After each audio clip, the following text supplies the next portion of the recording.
E aí, podemos? Podemos?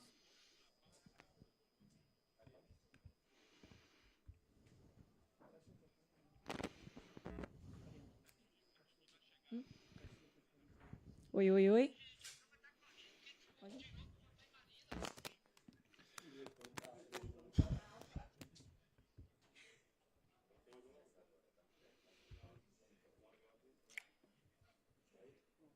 Pessoal, boa noite mais uma vez. Sonora silencioso, por favor, tá?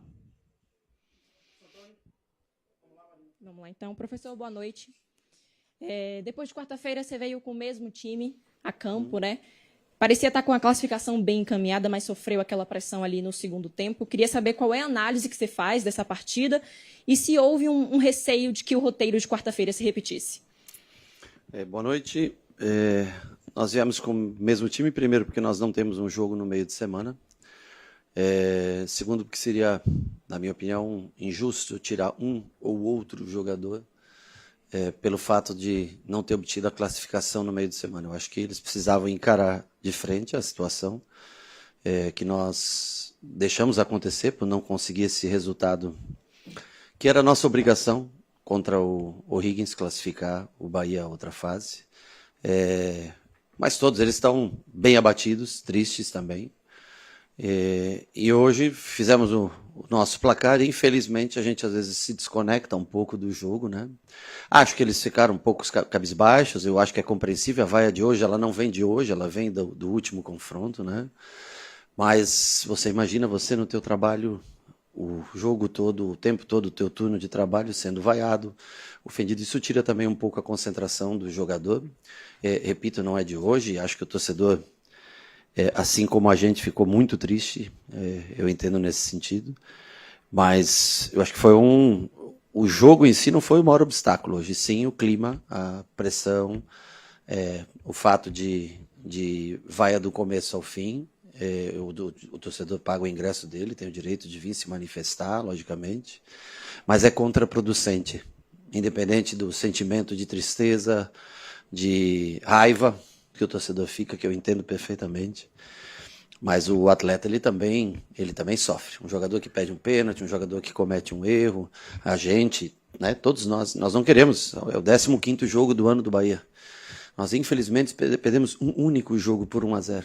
E isso ocasionou a nossa desclassificação na principal competição. Então, a gente entende a mágoa, a tristeza do torcedor, mas o atleta ele também sente o clima criado. Então, é um direito, claro, o torcedor paga seu ingresso, vem aqui sempre, coloca um número grande de torcedores, né? Ficou chateado, ficou triste, mas nós também ficamos. Agora, eu acho que é contraproducente a vaia durante todo o jogo. Acho que tem todo o direito de se manifestar, de demonstrar a insatisfação pelo resultado de quarta-feira, ou pelo resultado das duas quarta-feiras, né, que antecederam esse jogo. Porém, não é isso que vai ajudar o time nesse momento difícil. Boa noite, Rogério. Daniel Marinho. Eu agora sou o representante, o setorista do Bahia pela Rádio Metrópole. Eu vou ficar acompanhando vocês nessa nova jornada aí. Gostaria de perguntar para o senhor sobre um pouco da queda de rendimento no segundo tempo, né? O Bahia que estava numa partida até então tranquila, com resultado em mãos, vamos assim dizer, mas acabou caindo um pouco o rendimento, no segundo tempo não aproveitando algumas chances, fazendo alguns erros bestas, e até nos últimos 5 jogos, nos últimos 4 dos últimos 5 jogos, o Bahia acabou tomando um gol no segundo tempo. Isso tem a ver, por estar controlando um pouco a partida, ficaria um pouco desconcentrado nesse segundo tempo? Olha, pode ser também, mas a maioria dos gols que a gente sofre são por erros nossos mesmo. Bola no nosso domínio, né? Na construção de jogo, é um time que propõe jogo o tempo todo, por isso joga sempre com a bola, né? E às vezes quando começa o cansaço bater, a distância entre as linhas de passe começam a ficar maiores. Quando você tem 5, 10 metros a mais de um passe, em vez de ser um passe, por exemplo, o passe do Santi para o Nico, já é um passe de mais de 20, 25 metros. Quando você está fresco no jogo, está com todo o gás, você está mais próximo para conectar esses passes. A chance de erro ela é menor. Quando você começa a cansar um pouco mais, ficar um pouco mais cansado no jogo, começa a se espaçar um pouco mais essa linha de passe. E é onde, infelizmente, foi assim o erro na saída de jogo na recuperação de bola e construção de jogo contra o Higgins, e os dois erros de gols hoje que deram o gol à equipe adversária foram de uma conexão, um passe errado, né? Um do Nico, um passe errado, acho que foi o William que fez a parede, né? Então eu acho que esse cansaço, esse espaçamento entre linhas acaba oferecendo alguns erros ao adversário, que normalmente quando está descansado no primeiro tempo, está bem concentrado com tudo, né? Além das trocas que mudam um pouquinho a característica do jogo, e infelizmente nós cometemos 2 erros que aí logicamente também vão ao encontro, né, das vaias no jogo, porque são erros nossos, que nós fizemos.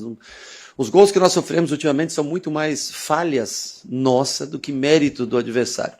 Então esse tem sido um problema que nós vamos ter que tentar. Porque o jogo ele não se resume a um tempo ou a bons minutos, né? Você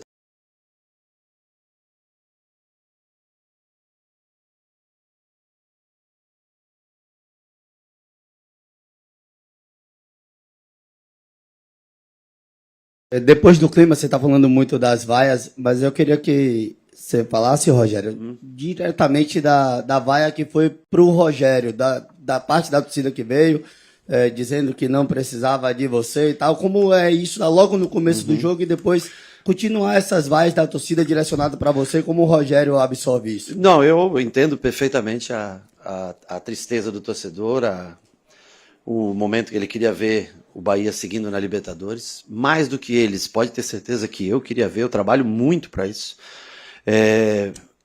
Infelizmente acontece, e você tem que tentar seguir, não há outro motivo, né? Não há outra maneira de conduzir, você tem que tentar seguir, conseguir o melhor, resultados, tentar elevar o percentual de pontos, aproveitamento, Campeonato Brasileiro, tentar ser campeão baiano, tentar vencer clássicos. É assim que funciona a nossa vida. Rogério, boa noite. Ainda falando disso, da pressão do torcedor para cima da sua pessoa, né? Quando você chegou no Bahia, há pouco mais de 2 anos, você chegou a falar que era a melhor oportunidade de trabalho no país. Diante das frustrações de eliminação de Copa do Brasil, Libertadores ano passado, Libertadores também esse ano, você ainda tem essa mesma percepção? Da eliminação da Libertadores do ano passado? Sim. Porque você achou que nós íamos ser campeões da Libertadores os 2 anos? Poderíamos ter chegado a ser bicampeão da Libertadores. Dessa vez, na outra, não passamos da fase de grupo e essa não chegamos à fase de grupo, né? Eu acho que há uma evolução clara de 23 para hoje. De 23 para 24, muita. De 24 para 25 também, muita evolução. Acho que de 25 para 26 caminhamos realmente, não conseguimos até agora elevar o nível de futebol que a gente jogou. Há mudanças, há trocas, há um grau de investimento diferente de 23 para 24, de 24 para 25. Estamos sofrendo um pouco, temos que tentar melhorar. Eu sei que são 15 jogos, se eu não me engano, com 11 triunfos e 3 empates, apenas uma derrota. Nós temos que tentar melhorar. O torcedor tem anseio, né, pela chegada do Grupo City, de conquistas maiores, né, de conquistas grandes, ou de brigar por essas conquistas, né. Nós conseguimos 2 vezes ir para a fase de pré-Libertadores, não conseguimos ir além disso. Espero que a gente consiga nesse ano galgar mais degraus, brigar por coisas maiores. Mas eu não sei, ser campeão da Libertadores assim de um ano para outro, classificar pela primeira vez e ser campeão da Libertadores, eu acho que é difícil para qualquer time conseguir conquistar um título desse tamanho, saindo de uma briga de Série B para ir para a Libertadores, achando que você vai ganhar a Libertadores no primeiro ano. Eu acho que você tem que ter tudo que você quer conquistar na vida, você tem que estar sempre perto daquele objetivo. Você tem que ganhar experiência, você tem que treinar muito, repetir, enfrentar. Agora, o que saiu realmente, aí eu concordo com você, o do planejamento foi a eliminação precoce, né? Isso doeu muito para o torcedor. Eu acho que os jogadores também sentiram bastante. Eu, assim, mais do que ninguém, para mim, essa competição ela é muito especial. Agora, eu não posso mudar o passado. Ele já aconteceu. Eu lamento muito, de coração. Tristeza, porque com o nosso time que nós temos hoje, nós temos condições de ganhar do Higgins em muitas vezes. Uma pena que erramos. Um erro no jogo muda o jogo, e isso nós pedimos desculpas, nos lamentamos muito para o torcedor com relação a isso. Agora, eu confesso de coração que vaiar aqui, nós não vamos conseguir executar melhor o nosso jogo. Com o apoio do nosso torcedor, com o aplauso, com o grito, com o incentivo, os jogadores tendem a conseguir. Com vaias, dificilmente nós vamos conseguir apresentar o melhor da nossa versão, mesmo achando que estamos abaixo um pouco de 2025. Boa noite, Rogério.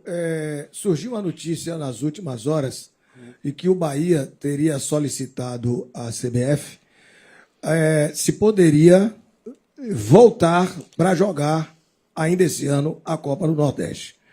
Sendo isso uma verdade, o porquê disso, já que se comenta bastante e se fala, eu próprio e outros colegas, sobre esse calendário péssimo que nós temos. Concordo. O porquê dessa solicitação, se realmente existe? Eu nunca solicitei, eu acho que seria muito legal jogar a Copa do Nordeste, se fosse definido em dezembro que o campeão da Copa do Nordeste jogasse a Copa do Nordeste. Nesse momento, nós não temos interesse nenhum em jogar a competição. Não faz sentido porque nós não teríamos calendário, nós já temos um Sub-20 que tem um campeonato brasileiro puxado, que tem vagas, tem rebaixamento já, né, desde o último ano.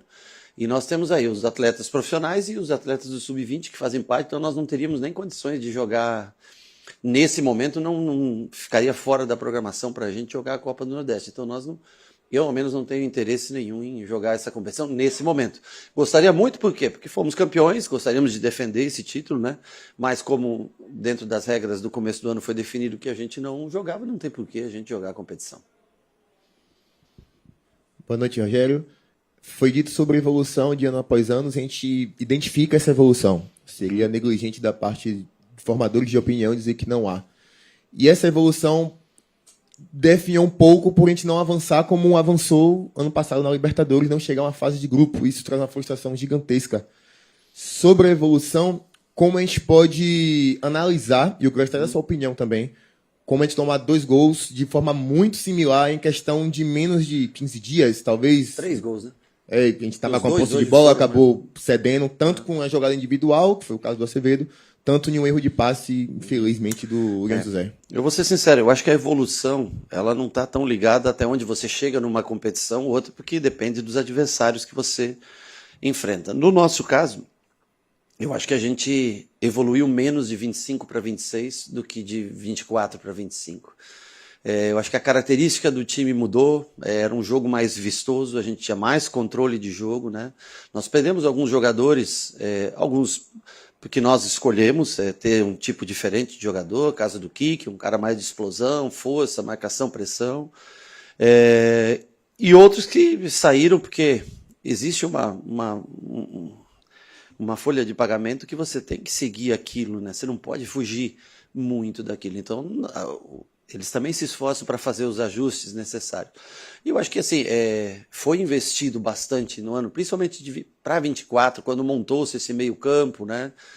E esse ano os investimentos foram um pouco mais contidos, porque o clube ele tem que caminhar com as próprias pernas. Dentro do que o clube fatura, o clube tem que tentar estar adequado a essa realidade. E a gente está se esforçando, tentando fazer com que o time renda um bom futebol como em 2025. Acho eu que está ainda um pouco abaixo, concordo. Não existe, não está tendo esse, não é claro e evidente esse upgrade de 25 para 26, mas vamos tentar estreitar isso através da competitividade, através da força de marcação, quem sabe melhores jogos fora de casa do que foi o ano passado, é o que a gente pretende fazer. Demos muito azar nas lesões, tanto de David e Canu, que eram 2 jogadores de muita construção e a gente precisaria disso nesse jogo, mas perdemos 2 jogadores para essa função, tentar recuperá-los logo para que entrem aí nessa caminhada do Campeonato Brasileiro, que agora no mês de março ainda, apesar de ter sido eliminado da Libertadores, fora essa semana nós temos jogos até a data FIFA inconsecutivo. Boa noite, professor. Valdomiro Neto, Portal à Tarde. O Bahia só não tomou gol em 4 das 15 partidas disputadas na temporada. Queria que você fizesse um balanço do sistema defensivo na temporada, perante as lesões de Canu e David Duarte, e o possível retorno de Marcos Vitor para o elenco. O Marcos Vitor voltou, mas ele não pode jogar o Campeonato Baiano, né? Porque ele saiu antes da data limite. Nós não esperávamos as 2 lesões na mesma posição, uma terceira lesão ainda do Gilberto, né? Lesão não, desculpa, ele fez uma cirurgia do apêndice. Eu acho que os gols não têm sido tanto problemas em posicionamento defensivo, e sim em erros de construção para chegar até o ataque. Eu acho que boa parte desses gols não se deve a um mau posicionamento defensivo, e sim ao que eu expliquei antes na minha primeira pergunta, primeira ou segunda pergunta que vocês fizeram aqui, esse cansaço, porque os gols acontecem muito na segunda parte do jogo, onde a gente está um pouco mais cansado, um pouco mais espaçado. Então, a maioria dos gols que nós sofremos são por erros próprios nossos de construção, e aí a gente perde essa bola, o time está um pouco aberto, porque está tentando ir para o jogo. É nisso que a gente tem que melhorar, acho que mais até do que quando a gente está postado defensivamente. Eu lembro de um gol postado defensivamente que foi contra o Fluminense. O Fluminense entra tocando a bola, nós poderíamos ter feito falta 2 vezes no lance, não paramos a jogada com falta e sofremos o gol. Mas nos últimos jogos, a maioria dos gols são feitos em momento de transição, indo para o ataque. É isso que a gente tem que caprichar, esse passe, não errar tanto passe, porque senão a gente corre riscos muito, muito grandes. Boa noite, Rogério. A relação do time com a torcida no Sim. momento não é a melhor. Mas qual é o recado que você dá para o torcedor visando a final do Baianão?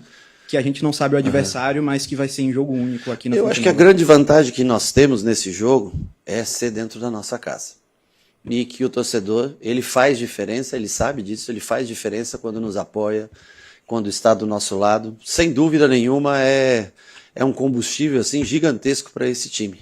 E eu digo, eu entendo a frustração, a tristeza, ela pode ter certeza que é minha também, porque é a frustração de uma perda de um campeonato, deixar de participar num campeonato onde, além do prejuízo financeiro, prejuízo moral, um prejuízo de imagem para todos nós, né? Mas eu sei do Bahia com a sua torcida. Eu já joguei, eu nunca tinha visto o que aconteceu hoje, eu nunca tinha visto. O Bahia com a sua torcida cantando e ajudando, ele tem chance de ganhar de qualquer equipe aqui dentro da nossa casa. Nessa situação de hoje fica um pouco mais difícil, mas repito, é democrático e é a escolha do torcedor. Boa noite, professor. Na última partida contra o Rins, após o jogo, alguns jogadores comentaram que esta equipe precisava dar respostas. Para você, quais seriam essas respostas a curto e a longo prazo? Eu acho que a curto prazo, nada que um jogo como hoje não é uma resposta sobre isso, não é isso que vai... eu acho que ao longo do ano, tentar aumentar o nosso aproveitamento em Campeonato Brasileiro, tentar chegar cada vez mais longe em outras fases, brigar para estar sempre perto da parte de cima da tabela, né, como a gente está hoje, a 3 pontos do líder do Campeonato Brasileiro, com um jogo a menos, podendo estar na mesma prateleira de, se eu não me engano, São Paulo e Palmeiras, que estão hoje com 10 pontos, né? A resposta ela nunca é a curto prazo, a resposta ela vai pelo ano todo. Você não é que você ganha um jogo e está tudo resolvido, não é isso. Infelizmente é assim que funciona. Eu acho que é uma eliminação precoce que ficou ruim para a gente, porque nós tínhamos condições de vencer o O'Higgins. Nós podíamos perder para frente para algum time melhor, superior ao nosso, mas da maneira que foi, realmente é muito doloroso para todos nós. Eu entendo a tristeza, a raiva do torcedor, mas repito, nós precisamos do nosso torcedor jogando junto com o nosso time. O que faz esse time forte aqui é o apoio e o peso da nossa torcida. Boa noite, professor. Parabéns pela classificação, né, para a final, que o Bahia cumpre a expectativa e vai à final do Campeonato Baiano, onde, teoricamente, deveríamos hoje estar poupando para uma próxima fase de Libertadores, mas, como diria o ditado popular, agora é tarde, Inês é morta. A gente sofre com as soluções de continuidade no elenco. Como se reinventar com o que tem em mãos para poder fazer um Campeonato Brasileiro a contento e estancar essa ferida que ainda vai demorar muito para cicatrizar? Concordo muito com você. Hoje nós fizemos a nossa obrigação, que era estar na final do Campeonato Baiano. Mesmo classificando em primeiro, jogando com um time sub-20 as primeiras rodadas e tudo, mas era uma obrigação estarmos na final. E é um prejuízo muito grande, concordo com você, era uma obrigação também estarmos hoje comemorando o fato de estarmos classificados para a terceira fase de Copa Libertadores. Eu acho que não é se reinventar, o time ele vem apresentando bons... Assim, nós temos 80% de aproveitamento nos jogos no ano. de pontos. Fazia tempo que a gente não tinha 80% de aproveitamento nos jogos. Você quer dizer, mas tem jogos de baiano? Tem, mas tem jogos de brasileiro. Tem Corinthians fora de casa, tem Fluminense, que é uma equipe que vai estar brigando na ponta do campeonato, tem Vasco da Gama fora de casa. Eu acho que tem jogos de Libertadores, tem clássico jogado na casa do rival. Então, eu acho que assim, a pena é essa saída de Libertadores que estraga tudo que poderia ser um gol a mais ou um erro a menos que nós tivéssemos no último jogo. Nós talvez estaríamos falando da melhor campanha inicial de ano do Bahia de todos os tempos. Agora, como você falou, não é uma coisa que vai se curar da noite para o dia, não é uma coisa que uma vitória amanhã ou outra, mas a gente tem sempre a oportunidade de voltar a campo e fazer com que as opiniões mudem, que as pessoas saiam daqui felizes, contentes e assim, nós temos que novamente lutar um ano inteiro. É que é muito pesado porque é em fevereiro essa eliminação. E você tem mais 10 meses, 9 ao menos meses de jogo para você trabalhar. Mas o único jeito é tentar brigar novamente para que no próximo ano a gente tenha vivido uma experiência e consiga fazer melhor no próximo ano. A única maneira é continuar trabalhando, tentando desenvolver o seu melhor. Não vamos ganhar todos os jogos, não vamos conseguir ganhar sempre, vão vir outras derrotas, podem vir outras vaias, faz parte, mas o que nós não podemos é tirar o foco do futuro do Bahia, tentar fazer com que o Bahia cresça cada vez mais.